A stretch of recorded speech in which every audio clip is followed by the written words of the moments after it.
ప్రేక్షకులకు నమస్కారం. ADN news TV మనదర్శి మన లోకల్ ఛానల్.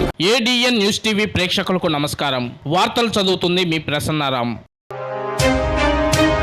ప్రకాశం జిల్లా మార్కాపురం పట్టణం ఒంగోలు రోడ్లోని చెరువు కట్ట మీద కారు బైకు ఢీకొని ఓ వ్యక్తికి తీవ్ర గాయాలైన ఘటన మంగళవారం చోటు చేసుకుంది. స్థానికులు తెలిపిన వివరాల ప్రకారం బైకు కారు ఢీకొట్టగా బైకుపై ప్రయాణిస్తున్న వ్యక్తికి తీవ్ర గాయాలు అయినట్లు స్థానికులు తెలిపారు. హుటాహుటిన స్థానికులు 108 సహాయంతో ప్రభుత్వ వైద్యశాలకు తరలించారు. ఈ ఘటనకు సంబంధించి పూర్తి వివరాలు తెలియాల్సి ఉంది.